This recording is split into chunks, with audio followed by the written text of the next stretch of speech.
Olá pessoal, eu sou Gustavo Jorge, diretor da Pearson, e tive o prazer de participar do AlphaCast aqui com o professor Trindade e convido vocês a assistirem. Foi fantástico o nosso bate-papo. Um grande abraço. AlphaCast, o podcast semanal da Alpha Educação. Apresentação, professor Trindade. E aí galera, tudo bem? Professor Trindade em mais um AlphaCast. Hoje nós vamos falar um pouquinho de educação, mercado de educação, empreendedorismo em educação, edtechs. Vamos falar desse mundo que é um mundo muito bacana de estar, mas que também pode se ganhar dinheiro. São poucas as pessoas que ganham tanto dinheiro na educação como esse rapaz que eu vou entrevistar agora. O cara é show de bola, tem uma carreira meteórica, já comprou tudo que é grupo disponível no mercado, isso é exagero, mas eu estou falando com o Gustavo Jorge, ele vai se apresentar para a gente, contar um pouquinho da história. Gustavo, muito bem-vindo. Ô Trindade, muito bom dia, obrigado aí pela oportunidade de participar aqui do AlphaCast. E não compramos tudo, na verdade nós estamos hoje no mercado de inglês como a maior empresa de educação do mundo, né? A Pearson Education. A Pearson, falando um pouquinho da empresa, depois eu me apresento. A Pearson é uma empresa já bem consolidada no mercado. Esse ano... Você vê quando o cara puxa-saco da empresa, ele primeiro apresenta a empresa para depois se apresentar. Acho que isso é só de empresa multinacional. Não, sim, Segue lá. É bem britânico, né? Uma empresa britânica esse ano aí completando 178 anos. Né? Uma empresa bastante consolidada e com atuação em mais de 80 países. Uma atuação muito forte aqui no Brasil, né? E como você falou, eu estou nesse mercado da área comercial desde o início da minha carreira. A minha formação, eu sou engenheiro de produção. Eu estudei na Universidade Federal Fluminense em Niterói. Para mim foi uma das grandes épocas boas da minha vida e de muito conhecimento. É o primeiro carioca que eu vejo que não fala meu irmão. Meu irmão, ele está aqui já comigo, tem mais meia hora e ele não falou meu irmão até agora. Mas eu já tenho 11 anos que eu moro em São Paulo, então o meu irmão já foi ficando, né? Mas pude participar muito dessa área comercial já dentro da universidade, algo que eu acho fantástico, Trindade, que são as empresas juniores, né? Que são as empresas ali onde os alunos conseguem colocar em prática o que eles estão aprendendo dentro do meio acadêmico com o suporte dos professores, né? Então participei da empresa júnior, que é a Meta Consultoria, que é a empresa de engenharia da Federal Fluminense, onde fui diretor comercial, implantamos uma célula de negociação e ali me apaixonei pela área comercial. Na época eu estudava engenharia de telecomunicações, eu falei, poxa, não é minha praia, tenho que mudar. Aí eu mudei para engenharia de produção. Porque na época que eu fiz engenharia, o ciclo básico, os 2 anos, era para todo mundo igual. Você não tinha, né? Depois que você escolhia para qual engenharia você iria. E aí daquilo me apaixonei. E aí, diante daquilo, eu falei, poxa, vou fazer estágio. Aí me apareceu um estágio na área de logística, nas organizações Globo, na parte de jornal Globo, Extra, Valor Econômico, fui para lá. E 6 meses lá, o diretor da área me falou, cara, você está tendo um desempenho muito bom, vamos te efetivar. Falei com ele, pô, Gelson, mas eu não me formei ainda. Como é que eu faço, cara? Engenharia é período integral.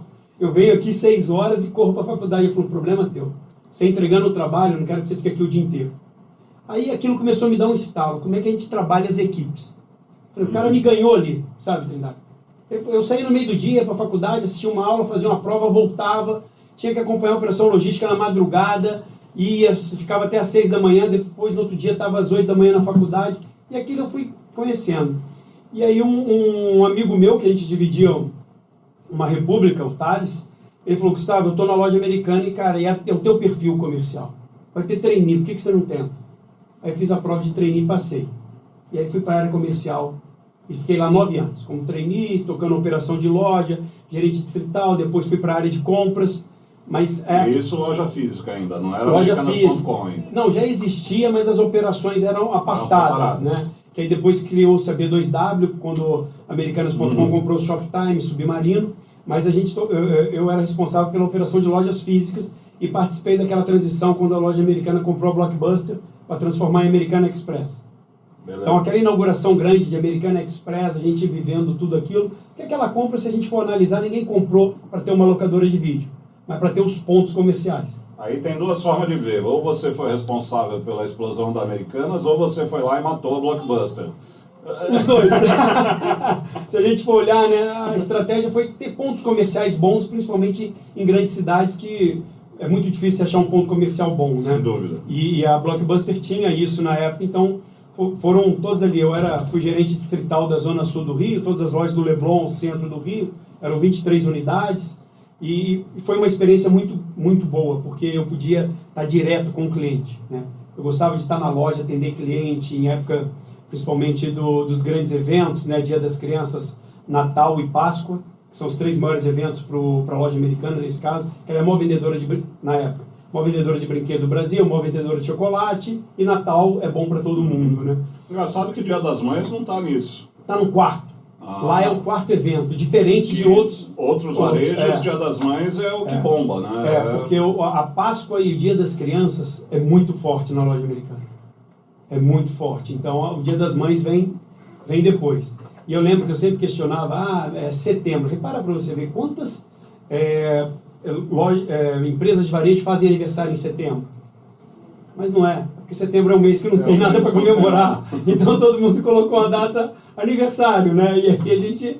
Então todo aquele calendário, trabalhando ali, uma operação grande, eu tinha na época uns 550 funcionários sob a minha gestão, e uma meta desafiadora, porque lá eu aprendi que venda é diária. A gente controlava a venda de segunda a sábado, reunião de vendas, para falar como foi a venda do dia anterior e como que a gente ia fazer para atingir a meta daquele dia. Então era, né, aquele controle diário de metas e uma pressão muito grande, porque varejo, a margem é apertada, então você não pode... Agora, como é que vocês faziam esse controle sem BI? Porque nessa época não tinha BI. Tínhamos um BI. Tinha um BI meia boca, né? Não, mas era interessante, porque a loja americana sempre investiu muito em tecnologia. Nós tínhamos como se fosse um site. Depois de 5 minutos eu conseguia ver qualquer compra em qualquer loja do Brasil e ver o ticket do cliente. O que ele comprou, qual caixa que ele pagou e como ele pagou.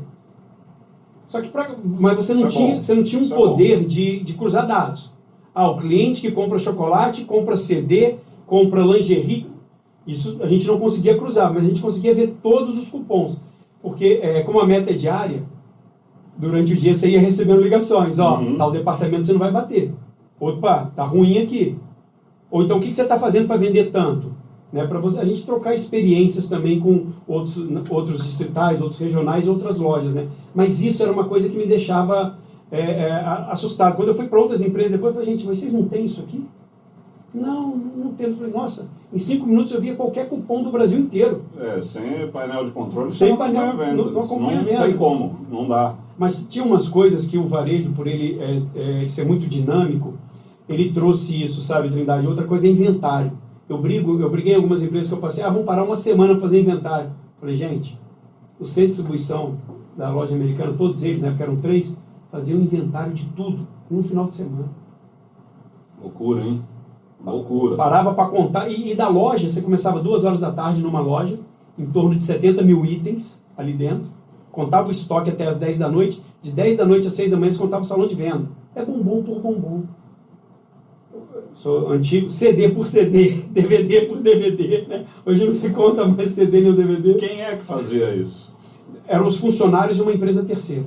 Porque isso para mim é TC, né? Trabalho de corno. Ficar lá de madrugada, contando de madrugada. Para você dar a curacidade do Quando estoque. dava a diferença, o cara comia o bombom. Não, aí você tem que colocar outra pessoa para contar. Põe o papel no bolso e come. No bolso e come. Mas é interessante como essa dinâmica, porque depois que a gente saiu daquele período inflacionário, né, grande, as empresas de varejo tiveram que sim ter produtividade para se manter. Vide quantas ficaram para trás. Né? Então, esses foram alguns aprendizados. Eu tive muitos gerentes que trabalharam comigo, que vieram de empresas, MAF, Nesbla. Até hoje é assim? Eu acredito que sim. Tem 11 anos que eu saí. Não tem nem um RFIDzinho para ajudar a contar isso mais rápido? Não. Tem um aparelhinho, mas é um por um. Mas você pega um negócio cheio de bombons, você tem que pegar um por um e bipar um por um. Mas não pode fazer para amostragem? Pego 3 gôndolas, eu faço a amostra e assumo que a loja está ok? Não, é um por um. Para você ter a acuracidade do estoque. Cara, isso é insano. Não é insano porque se você, como a margem é muito apertada, se você tiver uma perda muito alta, teu lucro vai embora na perda. é algo que, entendeu? Você não pode deixar. Se você tem um lucro de 4%, você tem uma perda de 2%, metade do seu lucro foi embora. Mas essa perda, por tipo de produto que a gente está falando, ela é basicamente ou por cliente que foi lá e abriu um bombom e jogou no chão. Ou furto. Ou furto. Ou então o envio de mercadoria diferente, o que está na nota e o que foi físico. Mas aí é devolução, nem entra na loja, né? Não, mas entrou no estoque no sistema. Porque a nota veio. Cara, que estranho. É algo surreal. Hoje, Surreal. Mas hoje já tem mais tecnologias para se fazer isso. Né? A gente vê tecnologias de código de barra que estão no produto, que passa por uma antena e ali já vai contando na saída do seu portal. Aí vai a radiofrequência vai fazendo tudo. Mas na época não. Na época era 1 a 1. Hoje você tem até gôndola inteligente, Então, quando você vai tirou, tirando, ela já vai apontando e já diz que tem e que não tem. Mas... Porque a gente falou um pouco de tecnologia, mas nessa época, Trindade, o front-end das lojas, né, os caixas, já estavam totalmente ligados. Passou ali no caixa o código de barra, já dá baixa no estoque. Na hora que chegar no ponto de reposição, o centro de distribuição já emitia a ordem de reposição automática. Então, o investimento em tecnologia sempre foi muito grande nisso. Mas você tinha que ter uma curiosidade de estoque. Você estava trabalhando de 70 mil itens. E essa questão de perda... Quantos pontos de venda? Quando eu entrei na loja americana era em torno de 130, quando eu saí eram 750, mais ou menos. Hoje deve estar quase 2.000 pontos. Bela operação. Uma operação... Bela operação. Bela operação. Que margem? Aí a margem final, aquilo que eu te falei, de 4 a 4,5%. Né? Você está falando que... É por isso que se você não tiver o controle... Tem que remar demais. Demais. Remar demais e controlar custo. Né? O custo... ali a gente fazia todo ano o orçamento base zero. Varejo é insano. É uma operação... Mas vamos lá, você ficou nessa vida... Fiquei 9 anos. 9 anos. E aí dali eu voltei para uma empresa de logística em São Paulo, a Júlio Simões. Trabalhei lá 2 anos. Pequenininha também. Ali perto de Mogi. Ali em Mogi, né? O Fernando Simões. O cara tem uma frota pequena, quase não tem caminhão espalhado pelo Brasil. Na época que eu lembro, ele tinha 2.000 cavalos, 5.000 carretas, 1.300 ônibus, 38 mil carros locados, sem ter a Movida ainda. Ele comprou a Movida no período que eu estava lá. O engraçado é que a Júlio Simões, o pessoal pensa que é só caminhão de transporte de carga, não sei o quê. O que tem de usina sucocoleira que usa caminhão deles alugado para fazer todo o manejo de cana dentro da usina é impressionante. É a usina sucrocoleira, mineração, madeira. Paraupebas, a operação gigantesca, madeira. São negócios assim que você olha. É bem diversificado. E essas operações madeira e sucocoleiro detonam o caminhão. O cara arregaça o caminhão. E a de mineração, os carros leves, você compra, sempre o carro que você compra para ser mais barato para essas operações é branco. Ele volta marrom. Você nunca mais tira aquele marrom dele. Eu lembro uma vez que estava falando com o pessoal da Votorantim. E eles têm, óbvio, uma parte de alocação de frota também para a parte de alumínio, metal, mineração, etc. Os caras estavam fazendo uma operação, acho que era 3.000 L200, que eles estavam repondo frota. E eu falei, mas por que vocês estão repondo isso se a frota de vocês é tão nova? Eles falaram, então, em 2 anos a gente destrói uma L200. Então, em 1 ano e meio a gente põe para vender em carro usado e aí tenta recuperar dinheiro. Porque o carro fica, e eu estou falando de L200, que não é um carrinho, não é um carrinho, um Fusquinha, né, que não aguenta o tranco. E aí depois disso eu fui convidado para ir para a Pearson, e estou desde 2014 na Pearson. Mas o engraçado nessa jornada, Trindade, é que, como eu venho de formação de engenharia, minha turma eram 44 alunos, 41 homens, 3 mulheres, né? Um perfil básico de engenharia. Básico de engenharia. Hoje mudou muito. A engenharia de produção mudou bastante. De produção, hoje você tem ao contrário, quase. Mais da metade mulher. Era um perfil. Fui trabalhar numa empresa de varejo, onde reunião diária... Você nunca foi sacaneado falando que você não fez engenharia? Você fez outra coisa? Não, eu não teve coragem de fazer administração, né? Aquele negócio tem todo... Nunca foi sacaneado falar, engenheiro, quem é engenheiro faz elétrica, mecânica, metalúrgica, produção é aquele que não quis estudar. Administração disfarçada. Mas o pessoal brincava muito isso. Porque eu lembro que na minha época não tinham muitas faculdades com engenharia de produção, que a gente chama de produção pura. Ou era produção ponto mecânica ou produção ponto química. né? Eu lembro que tinha até tem um polo metal mecânico ali no interior do Rio de Janeiro, na região de Resende, e a Universidade Estadual tinha ali engenharia de produção, mas você escolhia mecânica ou química para atender as empresas ali. As empresas, né? do entorno. Não, a que eu fiz mesmo era produção, ponto produção. Se quiser água, obrigado. coquinha, caneca para usar também. Vamos. Mas e dentro disso tudo, né, quando vem da faculdade, e aquele sonho quando você é garoto, né, cara, eu vou dar certo na vida, vou trabalhar muito e ganhar muito dinheiro, e você vai. Você trabalha feito louco, só que aí você esquece um pouco de como é que você vai ter aquela contrapartida da tua vida e também de como você vai gerenciar pessoas. Né? Uma coisa é você gerenciar varejo. Né? Você fala, todo mundo obedece. Mas como é que surgiu a oportunidade de você ir para Pearson? Perdão por interromper, já interrompeu. Não, então. Mas você estava lá, alegre, feliz, saltitante na Júlio Simões, adorando mexer com caminhão, e aí você fala, não, eu vou largar tudo agora e vou entrar numa empresa que não tem nada a ver com o que eu fiz. Eu sempre, todo mundo fala, mudança incomoda. Para mim, mudança nunca foi um problema. Quantas vezes você mudou de casa? Eu estou na 7ª cidade que eu moro. E acho que mudança não incomoda. Não, assim, eu não tenho problema em ter que mudar. Entendeu? Sim. Eu não tenho problema em ter que mudar. Não, mas em 2012 eu falo que entre janeiro e março eu mudei de cidade, de ramo de atuação, de empresa e de esposa. Fiz 4 mudanças em 3 meses. Né? E aí você fala, mas por que você depois saiu da Júlio Simões e foi para Pearson? Porque a minha esposa é de Americana, no interior de São Paulo. Eu ia todo dia de Americana para São Paulo e voltava, 311 quilômetros diários para trabalhar. Saía de casa às 5 da manhã, chegava às 10 da noite. E eu falei, eu queria trabalhar mais próximo de casa. 300 quilômetros, você gastava 5 horas por dia de estrada. 3 horas, porque eu saía muito cedo, né? E depois voltava muito tarde, aí eu tinha que cruzar a marginal Tietê inteira. Porque às vezes tinha que ir para Mogi. Né? Então, 3 horas e meia então, por dia. Aí eu falei, eu queria uma qualidade de vida melhor e estar mais próximo também da minha esposa. E aí foi quando um primo meu que trabalhou na época ele era o diretor comercial da Pearson, o Luciano Clima, um cara fantástico. Meu primo, Rafael Quilani, trabalhou com ele na Ambev. E aí ele falou, estou procurando um gerente assim. Ele falou, cara, tem um cara para te indicar. Aí me indicou. E aí eu fui para Pearson. E aí, Trindade, eu acredito que isso possa ter ocorrido com você. Trabalhar com educação é maravilhoso. Eu sou da área comercial. Eu tenho minhas equipes comerciais, cuido disso, mas eu trabalho com educação. É algo assim que para mim hoje tem um valor absurdo dentro da minha vida. Qual é o peso das editoras? Aí a gente tem marcas Longman, tem as marcas pesadas de editora tradicional. A Longman da Pearson, né? Sim. Qual é o peso dessas marcas dentro do negócio da Pearson? Hoje, dentro do negócio da Pearson, nós estamos numa estrutura da América Latina, né? Então, a gente tem Longman, Prentice Hall, Edson Wesley, que também é uma marca super pesada para livro técnico. Então aqui no Brasil, a Pearson ela atua em 3 segmentos.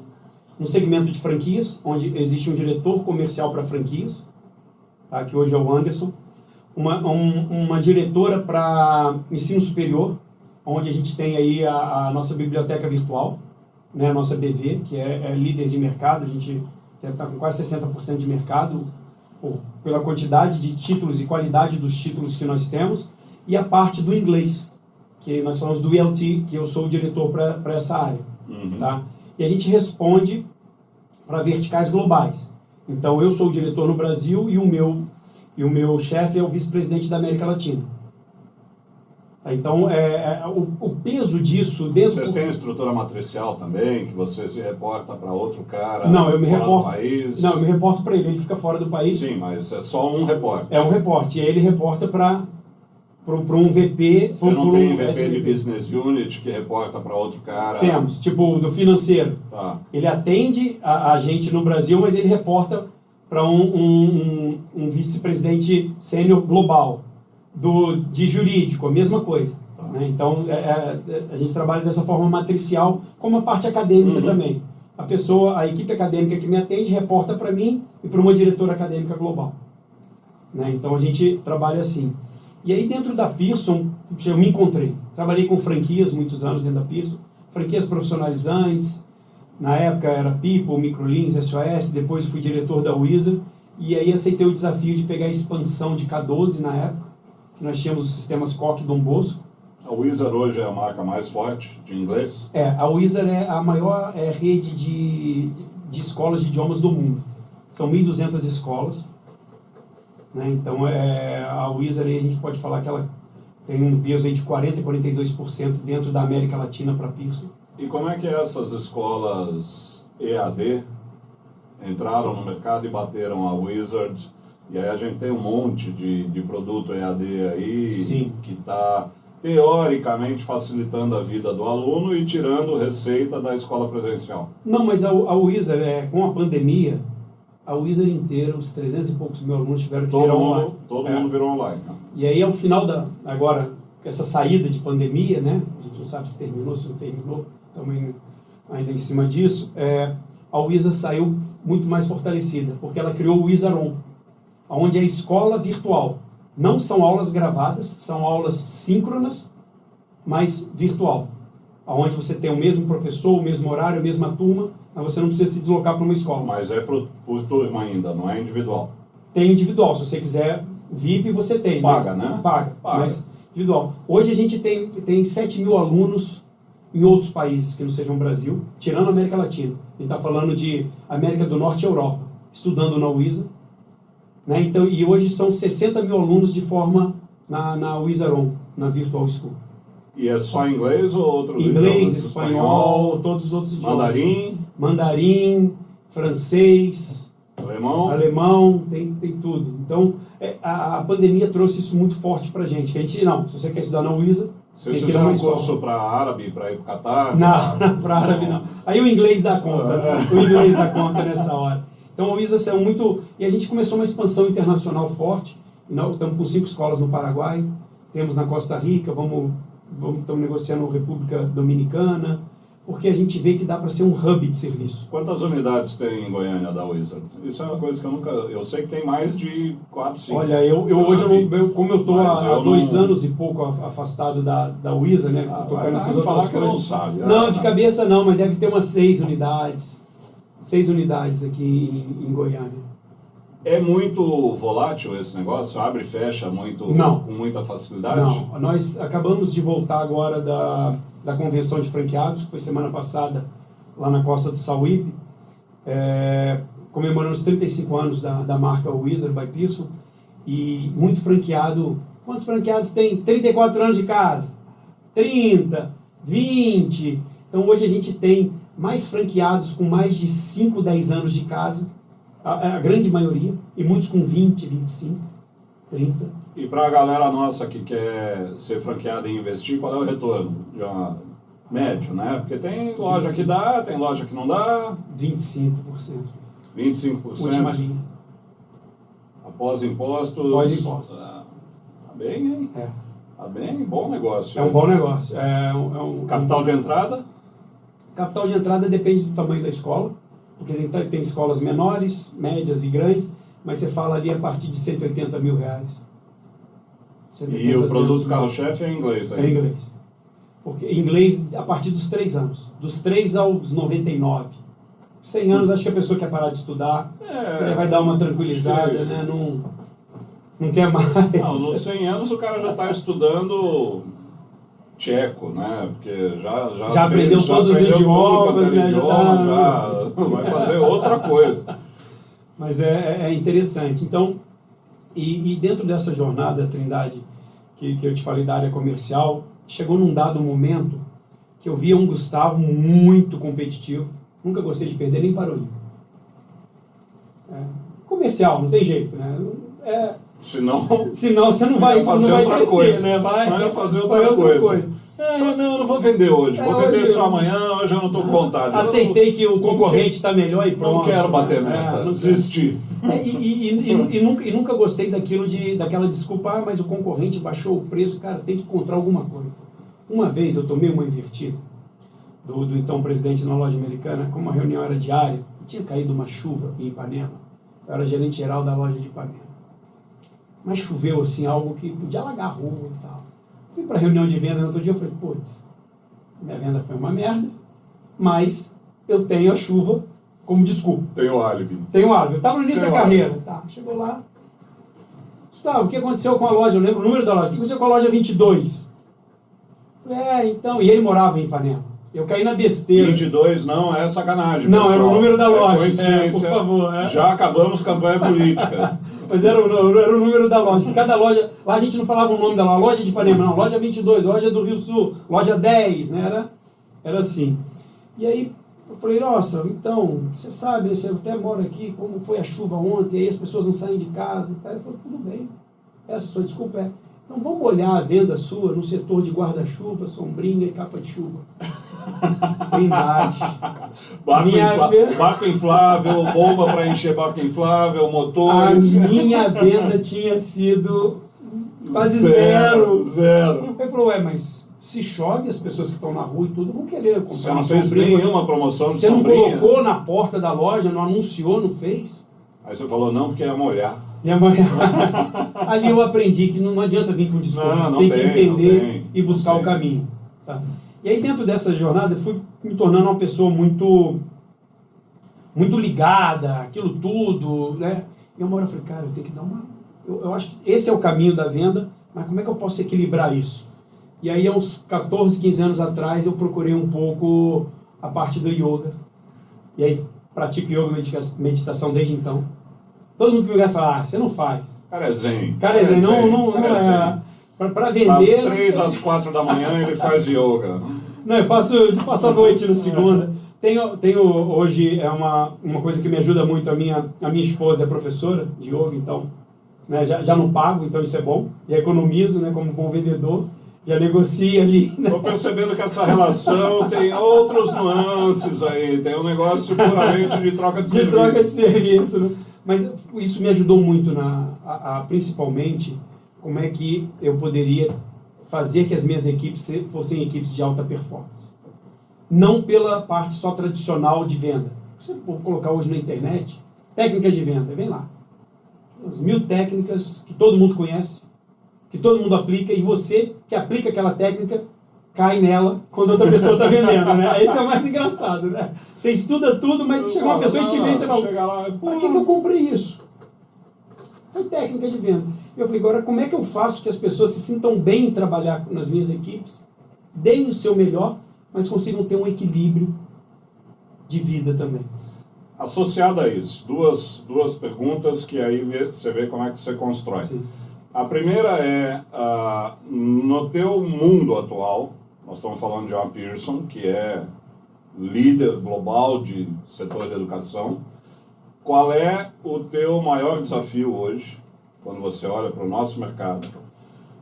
E entendendo esse desafio, como é que você garante, nessa escassez de mão de obra que a gente vive, como é que você garante ter uma equipe boa, capacitada, treinada e que tenha um tempo contínuo, um tempo razoável contigo para dar retorno?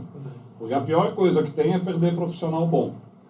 Que aí para você repor, você tem tempo de aprendizagem, tem tempo de investimento no cara, o cara tem que entender a cultura da empresa, tem que entender mercado, tem que entender produto, e aí o negócio toma tempo e você está perdendo dinheiro. Bastante.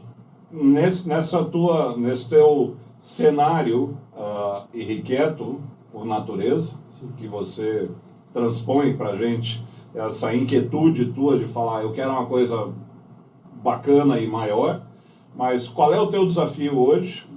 Educação no Brasil é um pipinaço, a gente vê que o mercado de educação, a cada 2, 3 anos, ele muda de cabeça para baixo. Ou por conta de uma pandemia, ou por conta de uma área política, ou por conta da economia, ou por conta de novos entrantes, ou por conta de tecnologia. E como é que você vê tudo isso? O grande desafio, eu cuido da área, a gente, né, faz a venda de soluções de inglês para escolas privadas, universidades, mas eu também cuido da área de governo. E o meu maior desafio, eu falo para você, Trindade, é governo. Governo, instituições de ensino, ou você vende para governo? Eu vendo para prefeituras e estados soluções de inglês. Esse é um grande desafio que a gente tem. Por quê? O Brasil tem em torno de 48 milhões de alunos na educação básica. Desses 48 milhões, são 39 milhões nas escolas públicas. Então, se você quer fazer algo que vai impactar, vai poder mudar para próximas gerações, não adianta você atuar só nas escolas privadas. Uhum. Você vai estar com um nicho ali, e isso hoje já tem, né? Se você olhar o mercado de escolas privadas, principalmente sistemas de ensino, é uma competição feroz. Quando você vai para governo, você tem um cenário bem diferente, que a legislação, falando um pouco até quando você fala do profissional preparado, vamos voltar um pouco. A obrigatoriedade do ensino da língua inglesa no Brasil é a partir do 6º ano, dos anos finais do ensino fundamental. Mas aí é uma opinião minha, não é da Pearson, tá, Trindade? Mas aí o aluno ele já começa a ter outras disciplinas juntos. Física, química, biologia, geografia mundial, geografia do Brasil, história. Hoje o cara já está com a cabeça em outra. Ele vai para robótica, vai para processamento. E você perdeu aquilo ali da educação infantil, os anos iniciais, sem aplicar inglês. Que é o período que a neurociência mostra que a parte cognitiva está muito boa para aprender mais rápido.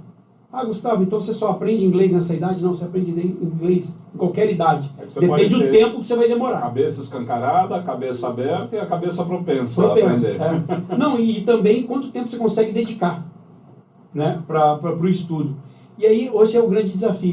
E eu vejo o quê? Que tem vários governos preocupados com isso, implantando o inglês já nos anos iniciais.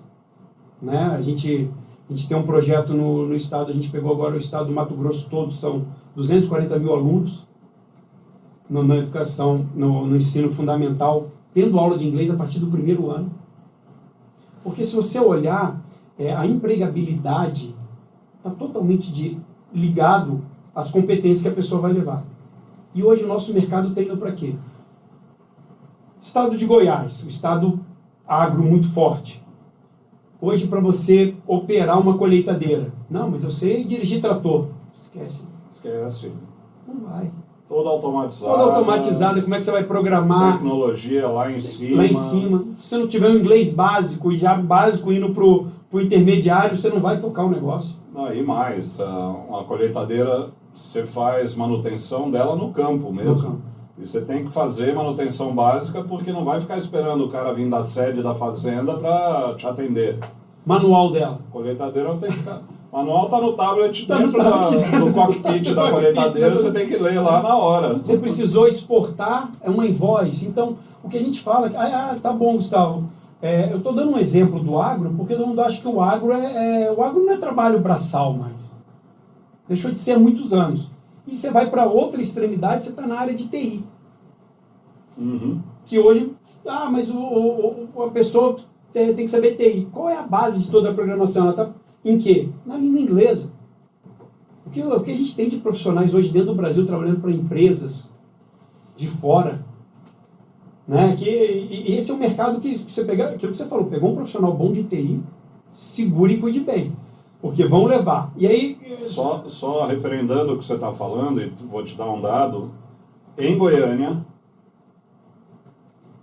provavelmente, desde o início da pandemia até agora, deve ter uma base de 15% da força de TI, profissionais de TI, que trabalham para empresas do exterior. Trabalham para a Irlanda, trabalham para o Canadá, trabalham para Portugal, trabalham para a Alemanha. O cara mora aqui, está na casa dele e trabalha para fora. Ganha em euro ou ganha em dólar. Se adapta ao fuso horário e vai embora. A gente perdeu no grupo profissionais para esse mercado. Teve gente que mudou de país, teve gente que simplesmente mudou de país e falou, não, vou embora e vou para outro país. Teve gente que falou, não, eu continuo aqui, não quero mudar, mas eu vou trabalhar para fora e faço tudo de home office. Que transformou. Transformou. Isso transformou. E não tem gente nesse mercado. Tem a deficiência, estima-se no Brasil que tem mais de 500 mil pessoas, 500 mil de profissionais de TI, que é um buraco que a gente não tem como atender. Não tem como atender. E aí a gente discute muito essa questão, como é que a gente pode ajudar. Por isso que eu falei que o meu maior desafio é governo. Porque essas crianças e adolescentes daqui a pouco estão chegando ao mercado.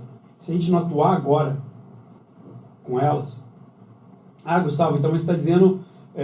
se não atuar agora, depois eu vou atender com a Luísa. Ok. Mas eu queria atender agora também.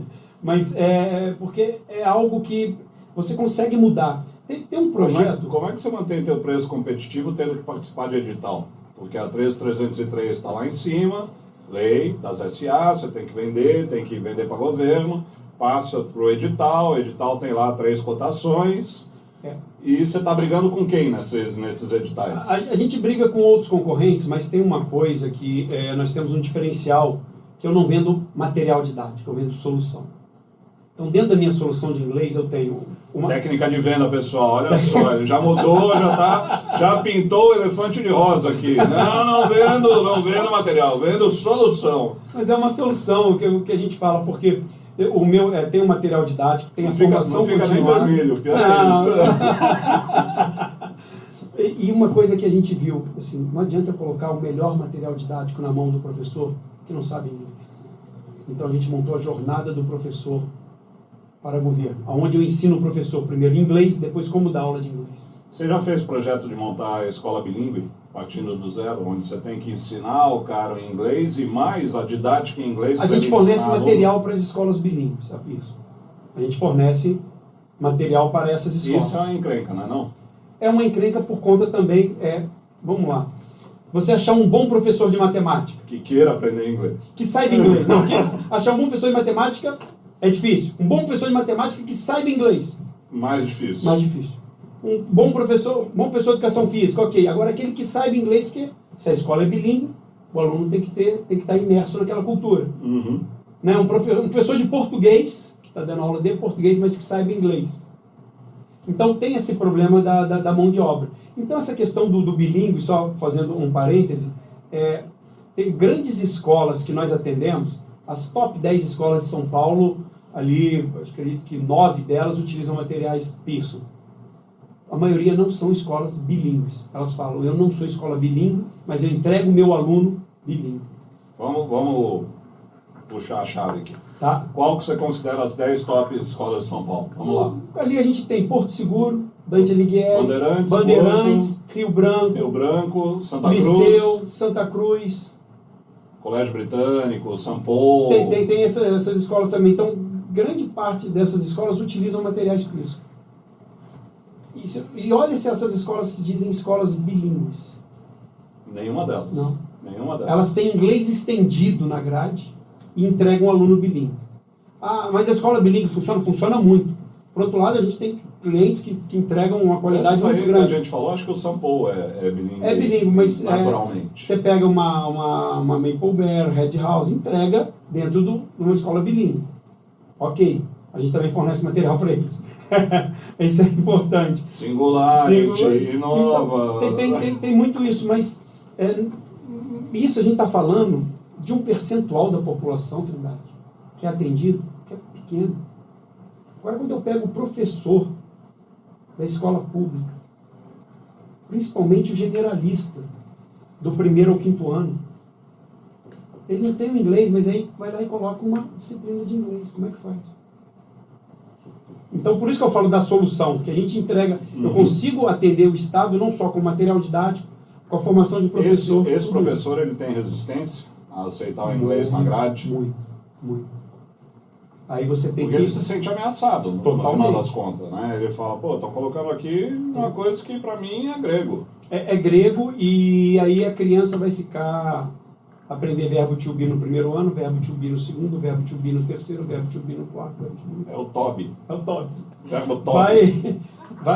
Vai tudo ali. Então, com essa solução, a gente vê muito isso. Mas também mostrando para o professor que ele pode se capacitando junto. Né? Esse projeto do Mato Grosso, a gente deu formação para professores indígenas. Foi interessantíssimo. Porque lá eles não estão sendo bilíngues, estão sendo trilíngues. Né? Porque é a língua mãe, o português e agora o inglês. Mas antes da gente fazer isso, a minha gerente acadêmica, a Maria Filomena, pela até expertise dela, além de pedagoga, ela é psicóloga e psicanalista, ajudou muito. Ela chamou os líderes indígenas, falou, como é que vocês introduzem as disciplinas aqui, porque nós vamos ajustar a nossa metodologia para isso. Fizemos. Então, e você tem que respeitar. Antes de começar um treinamento, eles querem fazer o ritual de agradecimento. Faz-se o ritual dentro da cultura indígena, né? Então, isso foi muito legal, porque num primeiro momento, a gente mandou entregar os livros e falaram, no caminhão não entra na tribo, pode voltar. Depois que você dá o treinamento, acolhe, não, manda o livro. Né? Então, essa questão, a gente fala muito de atender o aluno, mas não pode esquecer do professor. Porque ele vai ser a peça fundamental. Se ele for resistência, o projeto não vai dar certo. E aí vou voltar na base das duas perguntas. A primeira você respondeu, desafio, governo. E agora vamos para como é que manter a equipe alinhada, porque essa equipe vai ter que ser treinada para vender para governo, vai ter que ser treinada para acolher professores, diretores, corpo acadêmico, secretaria de educação, seja municipal ou estadual, você está negociando com tudo isso. O grande desafio, que eu sempre gostei, quando eu sempre fui selecionar alguém para minha equipe, eu olho o perfil e eu tenho alguns valores que eu não abro mão para trabalharem comigo. Estou te perguntando isso porque a gente tem mais ou menos uns 450 mil caras olhando a gente agora e muito provavelmente eles vão mandar um currículo para você falando, eu quero ser funcionário teu. Então faz teu lobby aí, porque a mão de obra está ali, ó. Tá ali, né? ó. Não, mas o que acontece, Trindade, é assim, eu acho que a parte de conhecimento técnico eu consigo ensinar. Mas tem algumas coisas dentro do perfil da pessoa que eu não vou conseguir ensinar. Que a gente fala muito hoje até da parte do soft skill, né? que é muito importante, né? Então, primeiro, eu trabalho muito forte na questão da verdade, cara. Eu prefiro ficar vermelho uma vez do que amarelo a vida inteira. Deu problema? Vamos conversar, vamos ajustar. Quem nunca errou? Né? Então, isso é uma coisa que eu coloco muito para eles também. Boa. Isso daí, porque não adianta. E você ter empatia. Como é que eu gostaria de ser tratado? Então, é comunicação não violenta. Eu não admito que um funcionário meu seja mal educado com alguém e que ninguém de fora, dentro da empresa também, seja com um funcionário meu. Porque eu acho que isso traz um clima de trabalho e de confiança muito grande. Então, eu coloco para todo mundo que trabalha comigo, tem alguns outros, mas esses são os principais. Porque não dá para a gente ter um ambiente que você não se sinta feliz. Você passa a maior parte do tempo ali. Mas como é que o cara de vendas vai ser sangue nos olhos, paz e amor? Não. Sendo educado, eu posso ser firme, mas não sou mal educado. Posso me posicionar bem, falar, não, isso eu não concordo, isso não é assim, não, esse desconto eu não consigo, mas eu não preciso ser mal educado. Né? Porque amanhã aquela porta continua aberta. Aí o mundo gira, né? O mundo gira. Tudo né? dá volta, você está do lado de cá, amanhã está do lado de lá. Então, e sem ter aquela prepotência, né? Como todo, mas a Pirso é o maior do mundo. Ok. Mas concorrência também tem coisa boa. Não é só a gente no mercado. Então, como é que eu vou estreitar um relacionamento e atender e superar a expectativa? Né? Então, como é que eu consigo oferecer mais para o cliente, mas de forma que eu entenda ele? Mas primeiro eu tenho que estar com o meu colaborador feliz. Uma coisa que eu falo com a minha equipe, e até alguns deles falam, cara, você é maluco de falar isso? Não.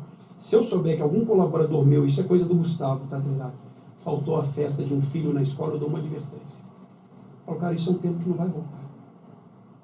A empresa não vai morrer porque você saiu 3 horas para ir na escola do teu filho, foi lá ver uma festa, então você teve que por coisa também não tão boas, mas teve que acompanhar sua esposa, seu marido, seu companheiro, numa consulta que é mais emergencial, tá, uma coisa pior.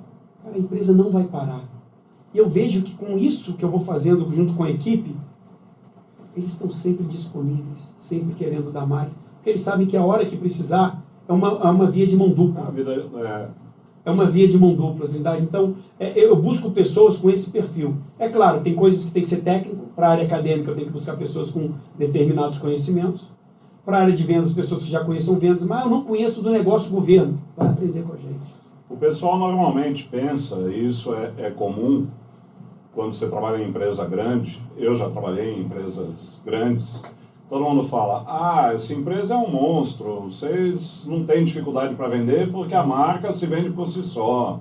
O cara que trabalha para, e aí, uma Unilever, para uma Coca-Cola, não, isso aí, tranquilo. E é muito pelo contrário, porque as metas são agressivas, Teu concorrente está olhando 1%, 2% do teu mercado, faz uma diferença danada no bottom line ali, no P&L, e você tem que estar em cima todo o tempo. Na tua visão, como é que está a área de educação quando a gente olha, e aí vamos falar especificamente do teu mercado, que é idiomas, como é que estão teus concorrentes e como é que teus concorrentes te olham? Olham, como você falou, está sempre na vitrine, né? Porque eu lembro muito quando você está no topo, todo mundo está mirando em você. O cara está esperando você dar uma escorregada para ele pegar um cliente teu. Eu lembro do mercado de bebidas, só fazendo um parênteses, que eu uma vez bati um papo com o presidente da Chincariol, interior lá de São Paulo, tá? Era Chincariol ainda, e ele falou, cara, eu só quero ter 2% do mercado de cerveja do país. Aí eu falei, beleza, qual é o tamanho do mercado de 2%? Aí ele falou, isso aí faz as contas para você ver quanto de dinheiro eu vou ganhar.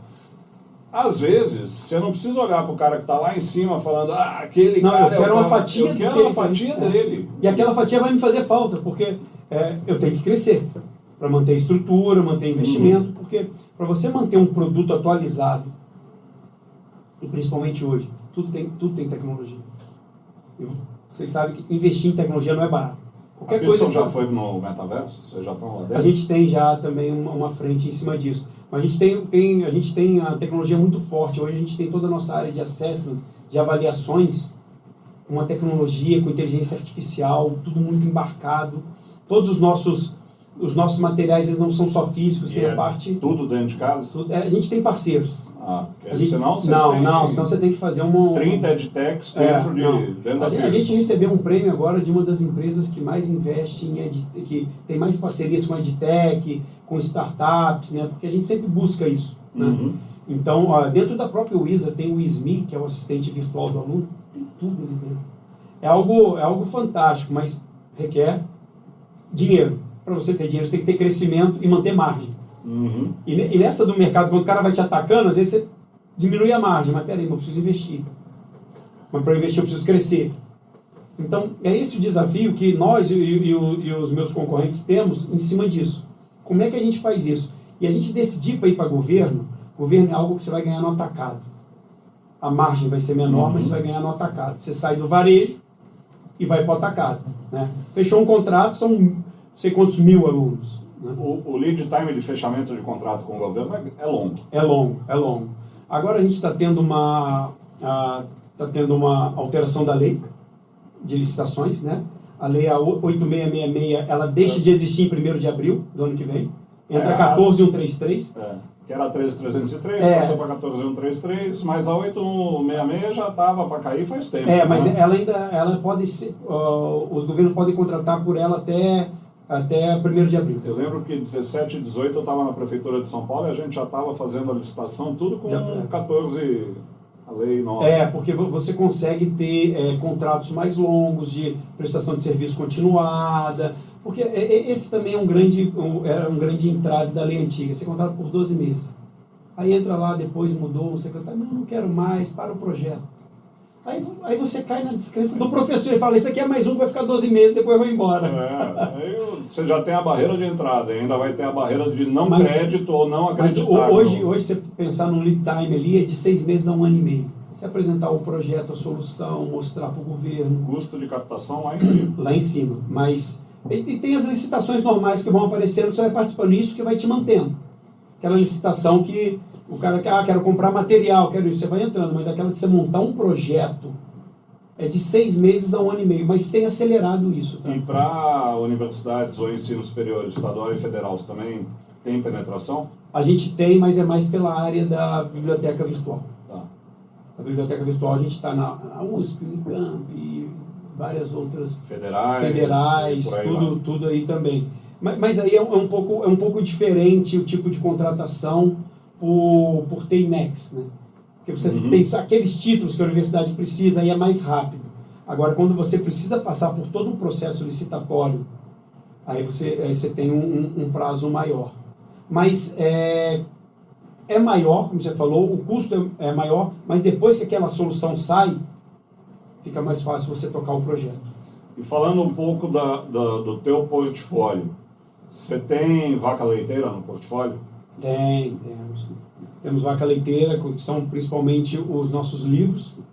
Né? Dentro da Pearson, a área de assessment no mundo... Galera, para quem não entendeu o que é vaca leiteira, fica a dica. Vá procurar no Google BCG, Matriz Boston Consulting Group, e estuda para vir falar com a gente e discutir como é que a gente ganha dinheiro em cima de um produto específico. E como você resolve os seus abacaxis. Tem a vaca leiteira e vai ter os abacaxis do lado também. Como é que você vai? BCG na veia, pessoal. Vamos lá. Isso, a gente tem a área de assessment na Pearson hoje, é uma das áreas com maior faturamento e mais rentáveis no mundo para a companhia, o que são as certificações. Né? A Pearson tem certificação para tudo que você imaginar, não só para o inglês. Esse é um mercado que explodiu, né? Explodiu. A certificação está bombando. Isaura, você já está certificado? A Isaura falou que não, mas ela vai certificar. Vai certificar. Vai certificar. Mas, e principalmente em alguma coisa, Isaura, vamos certificar. E principalmente no mercado que nós falamos aqui há pouco de TI. As certificações em TI são fundamentais. Né? Eu acho que não só a TI. TI, obviamente, está disparado, né? Mas a gente tem a área de saúde com grandes certificações, a área financeira com grandes certificações, sempre foi. Puxado pelo setor bancário, mas agora pelas corretoras. Agora também está vindo. ESG também está puxando bastante. Eu acho que ESG, a parte ambiental sempre puxou, mas agora a parte social. E a parte de governança está batendo pesado, né? Mas eu acho que vem mais certificações por aí, até do ponto de vista de processo. Processo é uma coisa que a gente falava, não, eu vou ter a minha certificação lá, Green Belt, Black Belt, e acabou, eu não preciso nada. Hoje você tem Lean, você tem Agile, você tem uma porrada de outras coisas que vão forçar a ter certificações. E a Pearson adquiriu há um tempo atrás uma empresa chamada Credly, que é uma empresa para fazer certificadora. Que você consegue ter aqueles badgezinhos que vai para o LinkedIn e ali você consegue consultar se aquela certificação é válida ou não. Porque a gente acredita muito nesse mercado de certificações também. Quando você falou um pouco como que as escolas de idiomas, o inglês online veio, a Pearson comprou também a Mondly, que é também essa do self-study.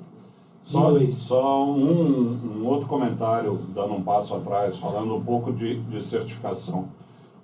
Todo mundo acha que certificação é modismo. Não. Mas, na verdade, a certificação está te atestando um conjunto de competências. Então, quando você faz um curso, seja ele de curta duração, seja rápido, seja um curso de 6 meses, e tem uma certificação associada, o cara está te dizendo, olha, pode confiar porque esse cara está capacitado com este conjunto de competências. Que, no fundo, é o que o mercado quer. O mercado ele não quer colocar alguém para te testar. Então, vamos lá. O Trindade decidiu abrir uma vaga que precisa de inglês. Aqui. Aí veio o Gustavo e se candidatou. Aí o Trindade fala, como é que eu vou medir a proficiência de inglês dos meus candidatos? Puta, eu vou ter que botar alguém para entrevistar esse cara? E como é que eu vou medir as 4 habilidades necessárias para a língua inglesa? E aí você fica muito na subjetividade do entrevistador. O que a gente fez? A gente tem hoje... E na empatia também, né? Na empatia, não. Eu posso até falar, não fui com a cara desse cidadão, quero outro porque eu fui mais com a cara. Aquele outro me contou uma história triste, talvez está merecendo, né? Você fica... Mas somos seres humanos. Somos seres humanos. Aí o que a gente fez? A gente tem hoje um teste chamado Versant, que principais clientes nossos, a Amazon, Google, Coca-Cola, no mundo e aqui no Brasil também atuam muito forte, de 50 minutos com inteligência artificial, onde mede as 4 habilidades. Já dá qual a proficiência em cada uma delas e a global daquele candidato ou do seu funcionário que você vai promover. Usando a tecnologia embarcada nisso. Você economiza a pessoa para fazer essa entrevista e a pessoa faz de onde ela estiver. Você manda o link, ela fala, Gustavo, mas ele vai consultar. Tem a inteligência vendo se ele mudou de página, se está tendo ruído no ambiente. Tem tudo isso. Né? Então, você certifica. Aí a pessoa fala, não, eu sou B2 na escala europeia, né? Aqui na proficiência de inglês. No CFA. Eu sou o C1. Prova, está aqui. Está a certificação. de um órgão, né, de uma empresa competente para aquilo. Então, a certificação, para mim, é um caminho sem volta, Trindade. É um caminho, e isso poupa trabalho das áreas de RH e também de você ver no dia a dia, faz aqui então um negócio no Excel para ver se você é bom. Chegou com a certificação da Microsoft. A história de fazer provinha acabou. já acabou, deu, né? Faz provinha. Pô, de novo, é tempo e dinheiro, né? É tempo e dinheiro. Você está botando alguém ali, está deixando... Aquela pessoa podia estar ganhando dinheiro para a tua companhia de outra forma e está naquilo. Não, você tem a certificação? Traz, eu podia estar encurtando o ciclo de contratação e já botando o cara para dentro para trabalhar, para produzir. Para produzir. Então, essa questão da certificação, e isso eu acho que as universidades brasileiras, elas precisam olhar com muito carinho para isso. Porque se o profissional sai completo da universidade, mais completo a gente nunca estará, na minha concepção, mas se ela consegue deixar que aquele profissional saia mais completo, a entrada dele no mercado de trabalho terá menos atrito. E aí eu quero explorar, porque é uma das coisas que a gente acredita aqui na Alfa Educação, na Unialfa e na própria FADISP, que é em cada um dos nossos cursos já incorporar as certificações. Isso é o que a gente está desenhando e quer desenhar, mas todo mundo fala, pô, isso vai encarecer teu produto, isso é um ticket de custo a mais que você está jogando, então no final das contas você está reduzindo a tua margem. O aluno não percebe o valor enquanto ele não está no mercado. Quando ele vai para o mercado é outra história. Mas o cara que está no primeiro, segundo, terceiro ano de graduação, ele ainda fala, por que eu estou me certificando nisso se nem estágio eu estou fazendo? Tem alunos que já trabalham desde o primeiro ano, isso é natural. Mas dependendo do curso é um número pequeno. E o cara não vê a vantagem desse processo certificatório. Aí eu sou obrigado a falar de uma forma mais polida, mas nós temos a estrutura do MEC com as famosas DCNs que nos engessam e ingessam alguns conteúdos que a gente quer disponibilizar dentro do modelo de educação superior, mas a gente sabe que certificação vai ser um pulo do gato para ensino superior. A gente sabe que não é nem pulo do gato, a gente chama de leapfrog mesmo, né? Que eu vou ser catapultado para outro estágio. E a gente quer implementar isso aqui, está desenhando e está trabalhando para isso, estamos até trabalhando com a Pearson para fazer isso. Depois nós vamos continuar a discussão fora do podcast, mas não é todo mundo que está pensando desse jeito. E quais são as barreiras que a gente tem, na tua visão, da educação superior para conseguir jogar esse modelo de certificação para dentro? Eu acho que primeiro é como a gente mostra a importância da certificação para esse jovem desde o primeiro ano da faculdade. Se a gente falou aqui em encurtar, em ganhar tempo, mas o jovem tem que entender que é ele ganhar tempo e ganhar mais dinheiro. Porque se ele sair da faculdade sem essas certificações, sem estar preparado, ele vai procurar um emprego. Com certeza ele não vai conseguir o melhor que ele queria, porque ele não está preparado, vai ganhar menos. E aquele ganhar menos, ele vai ter que investir num espaço de tempo curto para conseguir ter uma certificação para poder ganhar mais. Enquanto ele poderia ter feito isso diluído ao longo do curso de graduação, o tecnólogo, né, o curso que ele decidiu fazer. E agora, outro gancho no exemplo que você está dando, você está assumindo que o cara está indo para o emprego. Vamos pelo outro caminho. O cara ele vai ser empreendedor e ele está montando o negócio dele. Para o investidor, para o angel que vai colocar a grana lá no negócio desse jovem, se ele mostrar que ele tem a certificação, ele já está um passo à frente. Um passo à frente de outros. Quantos hoje não estão apresentando um business plan para receber uma injeção de capital? Vamos fazer, né, aqui. Eu e você somos angels. Você vai olhar e falar, puta, esse cara se preparou nisso. Qual é o risco de eu pôr dinheiro aqui e de pôr naquele que não se preparou? O pessoal não entende, mas o que o investidor olha é qual é a formação dos sócios fundadores. O que o cara se capacitou e quanto que ele estudou para defender a ideia dele. E qual é, com base nessa quantidade de dedicação que ele está botando, qual é a probabilidade desse cara largar o negócio no meio do caminho e desistir no meio do caminho.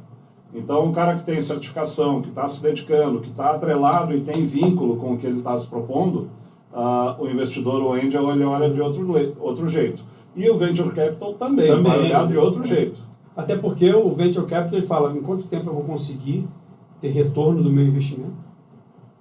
Né? E aquela pessoa, qual é o risco que eu tenho com essa pessoa de não ter o retorno? Aliás, angel é um nome bonito para um cara que eles não quiseram dar um nome correto. Porque, na verdade, o angel, ele não é angel. Ele quer 5-1, 10-1, 20-1. Senão, não banca o modelo de angel. É o cara que não quer ganhar o que o mercado financeiro está dando. É isso aí, tá baixo, entendeu? Ele quer mais. Ele quer mais. E eu costumo dizer que não dá para você apostar em alguém que fez faculdade de achismo. É porque não tem. Uhum. Eu acho. Amigo, achar todo mundo acha. Agora, como é que você consegue provar? Achar é fácil, dura é não perder. Não perder. Então, isso dentro das universidades, eu visitei uma universidade em Bogotá. Lá eles oferecem 3 idiomas e o aluno é obrigado a sair com 2, pelo menos. 2 idiomas, o espanhol é básico, né? Mas 2 idiomas a mais. Isso pouca gente sabe, mas a Colômbia nos últimos 10 anos deu uma repaginada total no seu modelo de educação. Nossa. Desde a educação fundamental até ensino superior. Eu visitei escolas. Eles hoje são os grandes centros de formação de executivos da América Latina. Isso pouca gente sabe. E uma coisa, né? Você falou do empreendedorismo. Você sabe que tem certificação de empreendedor. Uhum. Então, poxa, eu e você apresentando para uma banca para conseguir dinheiro, você tem a certificação, eu não tenho? O cara fala, Gustavo, valeu, mas passa depois, porque a Trindade levou. Você pode até levar, mas muito boa. Você vai ter que estar com a pontuação em outros critérios muito boa. Você vai ter que ter um portfólio de cliente já estabilizado, um pré-faturamento já estruturado. Mas aí a gente vê que quem busca muito mais essa certificação é aquele cara que está buscando em tudo. Uhum. Ele não busca, vou fazer só a certificação. Aquilo abre a cabeça dele de uma maneira que ele vai entregar qualidade nas outras coisas também. Né? A gente vê isso, vocês aqui, eu acredito, dentro da universidade, eu vi ali um hall da fama maravilhoso dos melhores alunos. Não é à toa que aqueles caras foram os melhores alunos. Que todos eles estão buscando, estão no mercado com diferenciais. Porque ele não buscou só uma coisa, ele buscou o todo. Ser mais completo. Sem dúvida.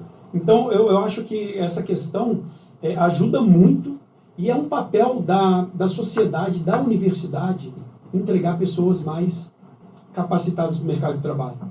E acho que dentro disso, e esse mercado volátil, né? Porque por outro lado também a gente vê grandes big techs, grandes startups, né? Que começaram a startup crescer, de repente, agora vamos fazer um freio de arrumação. Põe 11 mil na rua, põe 1.000 na rua, põe 500 na rua. Deixa eu provocar um pouco mais. E aí é uma extrapolação que eu vou fazer. A gente está discutindo e falando da relevância, da importância e da diferenciação que é ter um programa de certificação atrelado ao ensino superior. Agora vamos puxar e estressar essa corda. Por que não levar isso para o ensino básico?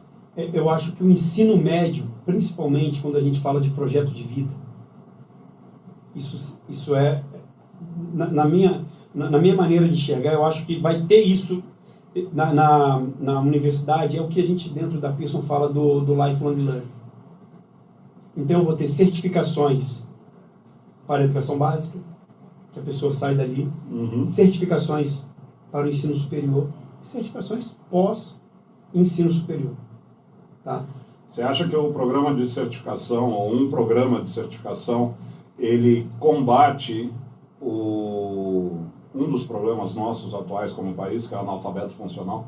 Eu acho que combate. É claro que a causa raiz disso é muito mais profunda, né? Que a gente está falando desde lá do início da educação infantil, dos anos iniciais. Mas quando você tem essa questão da certificação, você vai mostrar quem realmente está apto ou não. Né? E aí você vai causar questionamentos de como o processo vem vindo. Então vai ter que ter um ajuste nesse processo. Para deixar de ter analfabetos funcionais, vou precisar ajustar. Não vai ser a certificação que vai resolver. Ela vai mostrar. Vai falar, opa, olha o problema aqui. Ela vai escancarar, né? Falando, o problema está a aqui. moçada não consegue passar numa prova de aptidão. Não consegue passar numa prova de aptidão. Aí como é que eu tenho que rever o processo que está para trás? Mas isso, a gente já está tendo procuras. É interessante, né, que estamos aqui em Goiânia, o próprio Senac Goiânia nos procurou, que eles querem colocar certificação no ensino médio. Então a gente está tendo toda uma negociação, tem outras escolas também, porque... Aliás, abração para o Gabriel, um dos diretores do Senac que esteve aqui conosco. Nós estamos fazendo uma parceria conjunta. É com ele que nós estamos conversando. Estamos lá, estamos junto com eles. A gente está desenhando um trabalho conjunto. Olha a visão, né? Mas que também, olha, o mercado de educação às vezes me surpreende. Porque quando eu entrei no mercado de educação, todo mundo é concorrente e ninguém fala com ninguém. Não. Aí eu venho de outros mercados e eu falo, cara, eu sou um dos players de mercado e eu quero falar com os meus concorrentes porque eu posso trabalhar em rede. Eu posso desenvolver competências usando a minha diferenciação e usar qualidades de outro, e a gente faz um produto muito melhor. É isso que a gente está discutindo com o Senac, por exemplo, de ter um trabalho conjunto, e a gente está desenhando hackathon, está desenhando... Galera, sossega aí e espera, porque nós vamos ter muita coisa nova para começo do semestre. Já de largada, nós temos 2 hackathons novos para lançar, que nós estamos desenvolvendo com eles. Está na prancheta. Isso aqui é... Olha que interessante, né? Mas você, da Alfa Educação, eu da Pearson, a gente falando de alguma coisa, vem um terceiro que está conversando comigo e está conversando com você, sem a gente saber. Mas é porque tudo. Essa troca, tem concorrência? Tem. Vamos continuar competindo, né? Vamos. Mas essa troca, o mercado é muito grande. O mercado brasileiro, se você olhar o tamanho dele para a educação em relação a outros mercados, é onde a gente tem o maior potencial. E não só, a gente hoje tem alguns mercados que as pessoas precisam entender. Né? Tem o mercado da educação básica, tem o da educação superior e tem o mercado corporativo. As pessoas hoje não podem mais parar de estudar. Não podem parar mais de se atualizar. Então, esse mercado corporativo, que eu chamo, que é onde está a educação continuada, ou o lifelong learning, é onde a gente percebe que é o futuro rentável da educação. É aí que eu vou gerar receita para abastecer os investimentos que eu tenho que fazer em educação fundamental e até em educação superior. E também é daí que eu vou tirar dinheiro para aproximar as instituições de ensino superior via incubadoras, via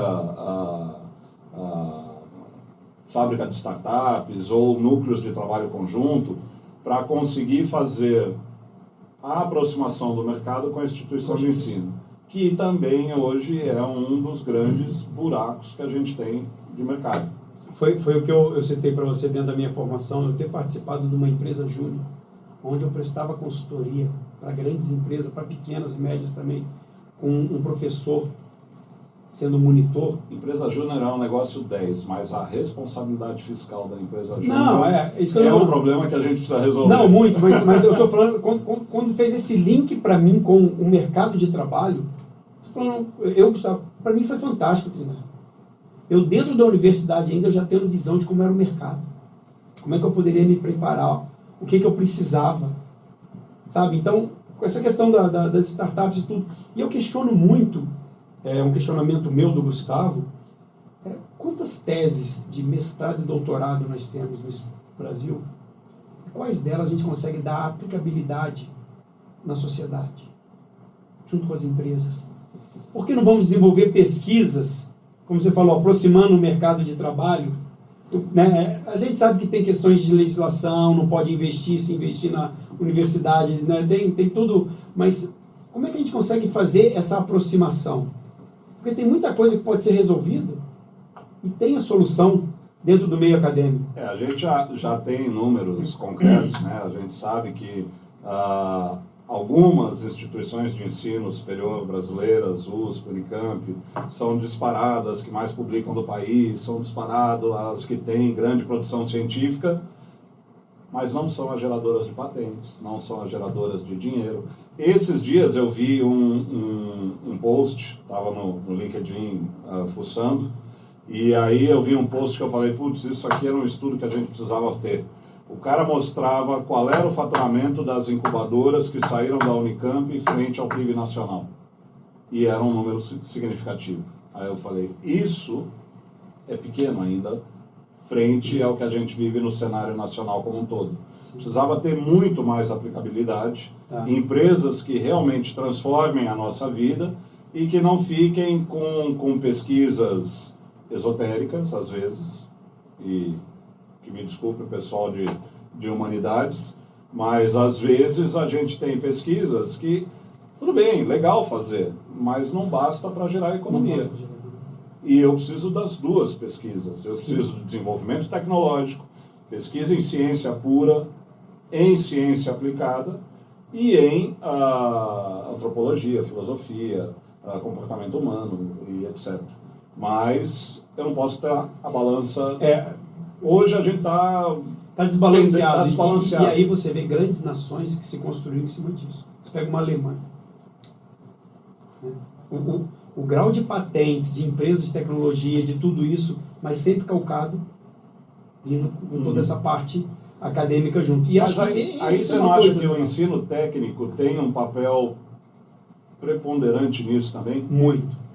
E eu sou um dos defensores, óbvio que eu trabalho no mercado de ensino superior, mas eu defendo o ensino técnico com unhas e dentes, porque eu acho que o ensino técnico é o que garante a produção do país. A produção do país. Ele consegue dar já uma empregabilidade para um jovem. E assim, nem todo mundo quer ser CEO, ser diretor. A pessoa fala, não, eu gosto disso, vou fazer isso, ok, o ensino técnico dá aquela oportunidade. Você quer dar um passo a mais? Você pode. Não, mesmo que todo mundo quisesse, não tem vaga. Não tem vaga. A conconcorrência é um funil. Você vai estreitando e vai selecionar alguém. A pirâmide, né? Não tem jeito. É a pirâmide. Mas o ensino técnico, a pessoa termina o ensino médio com uma profissão. Né? E mais do que uma profissão, é uma profissão que vai garantir um padrão mínimo de remuneração. Um padrão decente de remuneração. Que essa é a diferença do modelo alemão. O modelo alemão, ele aplica muito bem o conceito de ensino técnico, sabendo que é uma carreira em duplo Y e que o cara ele vai ganhar dinheiro e vai viver bem. Vai viver bem. Sendo um técnico em solda, sendo um técnico em processamento, sendo um técnico contábil, seja lá o que for que o cara quiser estudar. Atrelado a um programa de certificação. E certificado. Isso eu acredito muito nisso, sabe, o Trindade. E assim, é um grande desafio, mas como eu te falei, a gente tem um desafio, né, como eu te falei, do governo, porque a grande massa hoje está na escola pública. Como é que faz essa grande massa aprender? E também dentro das escolas privadas, para que você possa aproveitar o máximo daquele investimento. Né? Porque se a gente olhar hoje, você pega o que é oferecido para as crianças e adolescentes na escola, é algo surreal, como você falou. É robótica, é socioemocional, educação financeira, é soft skill disso, soft skill. Fora o que está na frente dela no tablet, né? Ela pega um YouTube da vida e começa a voar. Eu nunca fui professor, gosto, sou filho de professora, minha mãe deu aula há 35 anos em escola pública. Sou da época que eu ajudava minha mãe a rodar prova no mimeógrafo. Ficava ali com aquele álcool. Saia com a mão azul. Azul e tonto. Tanto álcool ali, né? Mas é engraçado, mas eu fico imaginando eu hoje... até podia te sacanear falando que isso explica muita coisa. Mas eu acho interessante hoje. Imagina você, professor, dentro de sala de aula, fala uma coisa, o aluno vai lá no Google e fala, não, peraí. Mas aqui no Google está dizendo que... Não, outro dia eu estava conversando com uma das professoras nossas, que a gente estava querendo fazer um teste, fizemos um experimento. Não precisava nem mais do Google, eu botei uma Alexa dentro da sala de aula. Falando, moçada, vocês vão conversar com a Alexa agora e vai tirar dúvida direto. E ela vai debater com o professor e com vocês. E aí eu falei, olha o potencial de uma loucura dessa. Foi uma aula divertida que a gente fez. Mas o professor está dando a matéria, quer um exemplo? Alexa, me mostra não sei o que, já vai, tá na tela. Então, assim, a gente tem que Está escancarado na frente de todo mundo. E se o aluno discordar, ele já fala, não, mas isso eu vi em outro... Pumba, já aparece na tela o contraponto. E aí você tem um enriquecimento do ambiente de sala de aula que é gigantesco. Isso extrapolado com realidade ampliada, com realidade virtual, que vem por aí, né? A gente vai ter uma outra coisa. Fora, que eu não vou nem chegar nisso, porque vai detonar a Pearson, que são os implantes de chip que a gente já vai estar aprendendo em base de neurociência direto, né? Nanotecnologia vai me dar em inglês, eu vou Matrix, né? Vai ser lindo isso. Pumba, descarrega para mim inglês, alemão, francês, que eu já vou sair falando. Mas aí... Juliana está olhando para mim ali falando, meu Deus do céu, eu não quero estar viva para isso que eu vou perder dinheiro. Mas por outro lado, aí eu volto um pouquinho naquilo, né? Como é que estarão as soft skills, a relação humana? Né? Uhum. E como é que nós vamos estar preparados, não só como seres humanos, mas também nós como sociedade. Vamos estar preparados para isso. Porque eu vou ter que reduzir as diferenças de distribuição de renda que eu tenho hoje. Sim. Eu vou ter que ter uma sociedade muito mais estruturada e balanceada. Vou ter que ter uma sociedade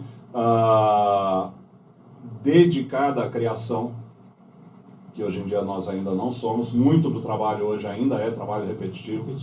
Nas mais diversas profissões. Você pode ter um Ford, a cor que você quiser, desde que seja preto. Desde que seja preto, né? Mas, doutor, estamos chegando no finalzinho do nosso bate-papo. Parece que não, é brincadeira, mas já foram quase 3h30. Sacanagem, passou 1 hora e pouco. Para a gente encerrar, perguntas que não querem calar e minha curiosidade sempre. Sim. Quem é que ganha a Copa do Mundo? Quem ganha a Copa do Mundo, eu acho que... Essa, tá? Do Catar. Não é a próxima, não. Eu acho que... Vamos falar dessa aqui, põe na reta. A gente tem a Espanha como uma seleção que está jogando muito bem. Eu gostei de ver o jogo da Espanha. O Brasil tem um plantel, olha, coisa antiga. Um plantel bom. Caraca! Um plantel bom, mas eu acho que... Isso aí meu avô falava pra mim, não, o plantel com Garrincha, fenomenal. Mas eu acho que a Espanha, para mim, se eu fosse apostar, Brasil e Espanha estão entre as seleções assim que eu vejo com um potencial grande. O Brasil precisa ajustar algumas coisas. Jogou ontem sem um meia de armação e com o Everton Ribeiro no banco, como um bom flamenguista que eu sou. Né? Mas... Todo mundo... O cara estudou na Universidade Fluminense. Já tinha tudo para ter bom gosto para futebol. Não, vai ser flamenguista. Não, mas eu acho que estão esses dois aí. Eu gostei de ver as duas seleções jogar. A da Espanha contra a Alemanha jogou muito. Eu acho que o jogo da Espanha com a Alemanha foi o melhor jogo da Copa até agora. Se bem que o segundo tempo de Portugal e Uruguai foi vejo o VT, porque foi um jogaço também. Você sabe uma seleção só o segundo tempo. Você sabe uma seleção que não vai ganhar nada, mas o que ela jogou, eu falei, nossa, Marrocos contra a Bélgica. O que Marrocos jogou, eu fiquei assim, cara, eu não sabia que esse cara sabia jogar bola assim. Mas foi muito bom. Relacionado ao futebol, não vou perguntar, porque... Você já viu que ganhamos tudo. O Flamengo vai ganhar, não sei o que, vai ficar com aquela conversinha, você é obrigado a ficar quieto. Na verdade, eu tenho um time de coração, que é o Volta Redonda Futebol Clube, onde eu nasci, o Voltaço. Agora, para a seleção, eu torço pro Flamengo e seleção brasileira. Tudo bem. Ok. Tem filhos? Não tenho. Eu e minha esposa decidiu não ter filhos. Tenho sobrinhos. Faço tudo para eles. Quer dizer, a melhor situação do mundo. Você encher o saco de voo. Estraga as crianças, quando elas estão enchendo muita paciência, toma que é teu. Eles... Beleza, assim é bom. Eu também terceirizei tudo. Já é meu terceiro casamento, então o filho veio dela, eu já peguei criado, que é para não ter encheção de saco. Mas tem 2 meninos, menino, bondade, né? 2 profissionais, homens formados, casados ou em caminho de casar. O que você fala, mensagem para essa galera que está assistindo a gente, o que você gostaria de falar para eles que estão entrando no mercado, começando a vida, estudando, pensando em deixar de estudar, que tem gente que por conta da pandemia perdeu emprego e está lá naquela, putz, não tenho grana, como é que eu pago a minha faculdade, vale a pena deixar, não vale, o que você fala para essa galera? Pessoal, uma coisa que eu aprendi na vida, que se tem uma coisa que você vai conquistar e nunca ninguém vai te tirar, você vai levar ela até o último dia da sua vida, é educação e cultura. Você nunca vai perder. Você pode perder dinheiro, pode perder relacionamento, pode perder o que for. Agora, educação e cultura, você vai levar para o resto da vida. E isso vai fazer diferença. Tá? Se hoje eu consigo ter uma vida dentro de um padrão bom, eu e minha esposa e tudo, o que me proveu isso foi educação. Foi educação. Foi estudar, foi me qualificar, foi trabalhar. Ah, mas Gustavo, nossa, mas trabalhar todo sábado às vezes é ruim. Durante um período às vezes é necessário, se for o ramo que você escolheu. O ramo que eu escolhi, o varejo, a loja estava... Eu lembro que as lojas só fechavam 2 dias por ano. 2 dias. Estava falando com o pessoal da... Eu não paro de estudar, né? Eu sempre estou fazendo alguma coisa. Agora eu estou fazendo um curso com o pessoal de Israel. Eu tenho aula todo domingo, de manhã cedo, até 1h30 da tarde. E aí um dos professores falou, não sei, tem gente no mundo que acha estranho, mas em Israel a gente não para. Em Israel tudo continua aberto 7 dias de semana. 7 dias. E a gente negocia férias, negocia pausa, negocia mais, nada para. E aí a gente, que é uma coisa, não é da nossa cultura isso. Não é da nossa cultura. A gente tem feriado a rodo, todo mundo quer emendar feriado ainda. É diferente. É diferente. Então, e aí eu acho que para o jovem principalmente, é assim, faça o que você goste. É claro que é importante você fazer com prazer, mas nem tudo na vida a gente vai poder fazer só o que a gente gosta. Então tem coisas que eu vou ter que estudar sábado, vou ter que estudar domingo, durante o período, vai. Mas lá na frente você fala, putz, isso foi um diferencial para eu conquistar o que eu quis. Conquistar o quê? O que tiver no teu sonho, que é poder ter dinheiro para viajar, para curtir, ou então para ter um conforto para a família. Então, assim, a educação, eu vejo ela como um único caminho para diminuir a desigualdade e também como um único caminho para que no futuro, com toda essa tecnologia, a gente consiga ter boas relações entre as pessoas. Porque senão o mundo vai ficar estranho. E pergunta do milhão, que sempre a gente quer saber do cara que senta nessa cadeirinha aí. Daqui a 5 anos, onde vai estar o Gustavo? Depois de 7 cidades, 2 casamentos, troca de empresa... Gustavo, tudo der certo, continuará morando em Americana, interior de São Paulo, casado com a Vanessa. Porque, excelente cidade, aliás. É uma cidade maravilhosa. Casado com a Vanessa porque eu acredito muito na cultura hindu, estudo Vedanta, e dentro a gente tem ali o Sankalpa. O que eu quero para a minha vida? Todo dia eu acordo e repito. Envelhecer ao lado da minha esposa Vanessa, com saúde e dignidade, com amor e no Dharma. Uma parte da minha família do Rio é Vedanta. Só A minha mestre mora no Rio. Ela é professora de Vedanta e de Sânscrito. Né? Bacana, bacana. Então, eu quero estar, estarei ali e trabalhando com equipes comerciais. Gostaria muito de estar na Pirso nesse período. Né? Daqui a 5 anos, é uma empresa que eu tenho paixão. E já está com a educação. VP mundial? Não, eu posso estar aqui no Brasil, mas eu acho que você vai chegando num determinado estágio da carreira ali de diretor, VP, você fala, putz, isso aqui é legal. Agora, como é que eu posso fazer mais com as equipes? Fazer projetos novos, implantar isso tudo. Então, eu acho que daqui a 5 anos eu me vejo muito assim, sabe? E podendo ajudar. Eu às vezes fico pensando, poxa, será que... eu conversei até com o Gastardelli. Será que eu faço um mestrado, porque daqui a pouco eu posso vir dar aula, passar um pouco da experiência que você acumulou. Falando em poder ajudar, você tem algum projeto social que você atua, está fazendo, ou não. É um empreendedor social? Não, eu não tenho um projeto social, mas a minha esposa fala com o Gustavo, você não pode andar com dinheiro na carteira. Eu tenho um projeto que eu ajudo, tem um projeto em Juiz de Fora, onde é um projeto de um amigo meu, Henrique, que ele leva internet e computador para escolas carentes e comunidades carentes para ter acesso. É um projeto assim fantástico que o Henrique faz lá em Juiz de Fora. Eu apoio esse projeto mensalmente, mas eu gosto de apoiar as pessoas e conhecer pessoas. Um dia desse eu estava no sinal de trânsito com uma menina vendendo pipoca. Eu falei, nossa, como você está estudando? Ela, estou fazendo engenharia. Aí já bateu uma foto. Falei, mas por que você está aqui? Ela falou, não, porque meu pai está desempregado para ajudar, não sei o quê. E por isso que eu falo que a minha esposa fala que eu não posso ter dinheiro na carteira. Eu tinha uma nota de R$100. Falei, filha, Foi. A responsabilidade agora é tua. O dinheiro saiu da minha mão, passou para a tua. Faça bom uso dele. Bom investimento. Bom investimento. E eu tento ajudar dentro da maneira que eu posso, mas esse um projeto social que eu ajudo é desse meu amigo, Projeto Lotus, lá em Juiz de Fora, para levar internet e acesso, né, para crianças carentes. Maravilha. Vamos registrar para ficar a foto depois do nosso painel aqui. Deixa eu só dar uma registrada. Vamos lá. Mais bonito não vai ficar, tá? Então... Dá para fazer Photoshop? Ok, tem aí certificação de Photoshop? Não. Aqui o negócio é sem Photoshop, Beleza.